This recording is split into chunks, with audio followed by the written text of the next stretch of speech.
वहीं ग्वालियर में नहीं थम रहा डेंगू का प्रकोप। 137 सैंपल की जांच में 9 लोगों में डेंगू की पुष्टि हुई है। 1 सितंबर से लेकर अब तक 1194 डेंगू के मरीज मिले हैं। 5 मरीजों की डेंगू से मौत हो चुकी है। चिकनगुनिया के मरीज भी लगातार सामने आ रहे हैं।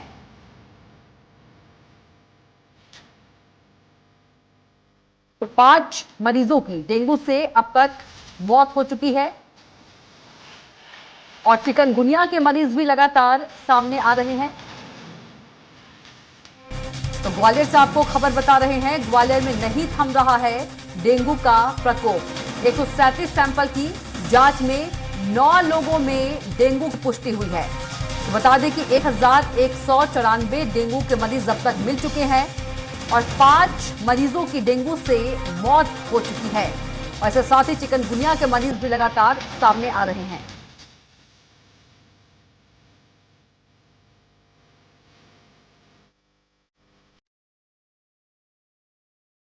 137 सैंपल की जांच में 9 लोगों में डेंगू की पुष्टि हुई है। 1 सितंबर से लेकर अब तक 1194 डेंगू के मरीज मिले हैं। वहीं 5 मरीजों की डेंगू से मौत हो चुकी है।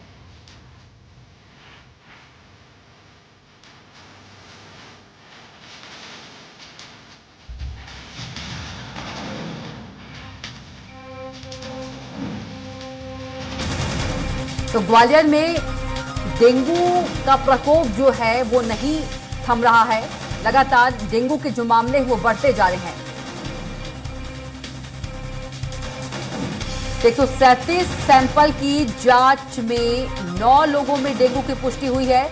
वहीं 5 लोगों की मौत भी हुई है। और ज्यादा जानकारी के साथ ग्वालियर संवाददाता विनोद शर्मा फोन लाइन पर जुड़ गए हैं। विनोद, ग्वालियर में डेंगू का प्रकोप नहीं थम रहा है, लगातार बढ़ता ही जा रहा है। यदि बात करें 137 सैंपल की, तो जांच में 9 लोगों में डेंगू की पुष्टि हुई है, साथ ही 5 मरीजों की मौत भी हुई है। कि इस बार अगर सितंबर माह से हम बात करें तो 1200 से ज्यादा जो डेंगू के मरीज हैं वो डिटेक्ट हुए हैं। और अगर प्राइवेट हॉस्पिटल जिनके द्वारा पूरी तरीके से जानकारी नहीं दी जाती, अगर उनकी बात की जाए तो ये आंकड़ा 1500 के ऊपर पहुंच जाता है। अभी 9 नए मरीज निकल के सामने आए हैं, जिसमें 2 बच्चे हैं। और अब तक इस पूरे सीजन में तकरीबन 5 लोगों की डेंगू से मौत हो चुकी है।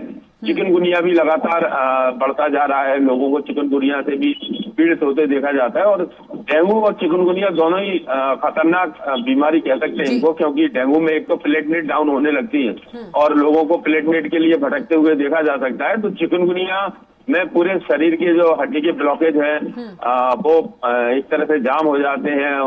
हड्डियों में दर्द होने लगता है, लोगों को बेहद कष्ट होता है, पीड़ा होती है। तो इस तरह से पर अंकुश नहीं लग पा रहा है। ऐसा माना जा रहा था कि नवंबर माह में डेंगू और चिकनगुनिया पर कमी आ सकती है, क्योंकि अक्सर होता ही है कि जब सर्दी पड़ने लगती है तो फिर डेंगू के जो मरीज हैं उनमें कमी आती है। और सबसे महत्वपूर्ण बात यह है कि डेंगू जिस तरीके से फैलता है, सर्दी में उसके मच्छर पनपते नहीं है और उनकी संख्या कम हो जाती है।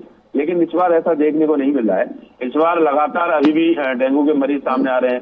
कल एक पुष्कर जांच की गई तो अकेली कॉलोनी में ही तकरीबन 17 घरों में डेंगू के लार्वा निकले, जो तमाम जगह पर, चाहे वो गमला हो या फिर अन्य जगह हो। तो जिस तरीके से कार्रवाई होनी चाहिए, जांच की कार्रवाई होनी चाहिए, सख्त कार्रवाई होनी चाहिए, वो कार्रवाई देखने को नहीं मिल रही है, जिसके कारण अभी भी डेंगू से लोग परेशान हैं और विभिन्न अस्पतालों में लोग अपना उपचार करा रहे हैं। इस बार पिछली बार डेंगू ही सबसे ज्यादा था, लेकिन इस बार चिकनगुनिया ने भी अपने पैर पसारे हैं, जिससे लोगों की हाल बेहाल है। हालांकि चिकनगुनिया प्राणघातक रोग नहीं है, लेकिन जिस तरीके से चिकनगुनिया के बाद जो सिम्टम बनते हैं उससे शरीर में काफी कष्ट होता है और लोग उससे भी बेहद परेशान। बिल्कुल विनोद, तमाम जानकारी के लिए आपका बहुत ही धन्यवाद।